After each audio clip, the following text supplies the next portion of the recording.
औज़ु बिल्लाहि मिनश शैतानिर रजीम बिस्मिल्लाहिर रहमानिर रहीम। पता नहीं ये फेसबुक वाले ने है कि मसला कि जदन भी मैं आईडी बनाई ना अपने नां ते तस्वीर मैं अपनी लेना। तस्वीर फर्क सिर्फ इतना होंदा, तस्वीर 20 साल पुरानी है।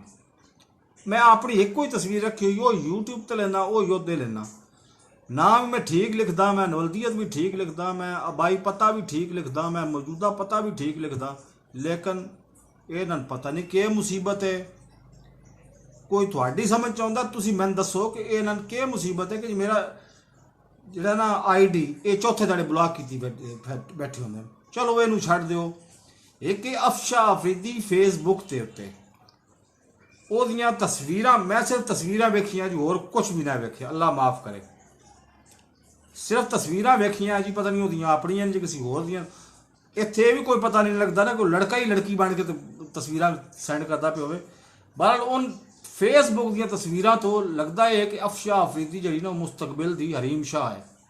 पर पता है इस शोबे दे विच 14-15 साल तो काम स्टार्ट होंदा है ते 20-22 साल तक काम खत्म हो जाता है। ते हुण खात्मा ही है हरीम शाह दा। ते आउण वाली जिहड़ी ना लगदी है कि जी आउण वाली, अज मैं वेखियां ना फोटोआं, ढेर सारियां फोटोआं। मैं आख्या भी ये नई हरीम शाह कित्थों पैदा हो रही है। मैं ऐस यूट्यूब ते मैं अचानक वो ही स्पैलिंग यूट्यूब ते लिख छड्डे। और यूट्यूब ते यकीन मनो कि मैं शर्म में डुब के मर गया कि यूट्यूब ते एक माजूर खातून ने NGO बनाई है, बाकायदा NGO बनाई है। वो अफशा अफरीदी है। इन्हों कुछ एहसास करना चाहिए। अगर फेसबुक ते अगर सपोज दैट उन्होंने फेक पेज बनाए है तो उन्होंने कुछ एहसास करना चाहिए। तो कुछ फेसबुक को भी एहसास करना चाहिए कि फेक पेजेस को खत्म नहीं करते। मेरा आईडी हर चौथे दिन ब्लॉक करके बैठे होंगे ने। मेरा फर्क सिर्फ इतना है कि मैं यूट्यूब ते वीडियोज़ अपलोड करता वहाँ, उत्थे जाके वीडियोज़ की एडवरटाइजिंग करता वहाँ, वो मेरा हक बनता है। लेकिन नहीं, वो चौथे दिन मेरा फेसबुक का आईडी फिर ब्लॉक करके बैठे होंगे। हुण अल्लाह किता खोले हुए ने, लेकिन हाथ जोड़ के रिक्वेस्ट है फेसबुक वाले भी, तो थाने भी रिक्वेस्ट है कि तुसी मैंने दसो कि क्या लिखा। मैं लिखदा जी ना वल्दियत, अपना आबाई पता सरगोधे का, ते मौजूदा पता टोगो का।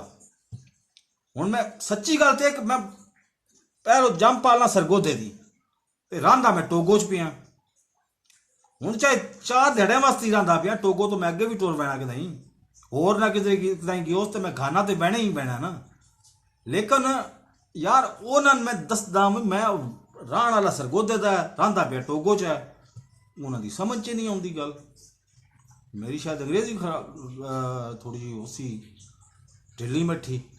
बहरहाल मेरे चैनल को सबसक्राइब कर लो, नाल लगे बैल आइकन दबा के ना मेरी वीडियो ज़्यादा तो ज़्यादा लोग शेयर किया करो। ज़्यादा तो ज़्यादा लोग 22 करोड़ आवाम च मेरी वीडियो शेयर कर सो ना, तो फिर भी मैं रजना कोई ना। बड़ी मेहरबानी, जज़ाकल्लाह, अल्लाह हाफिज़।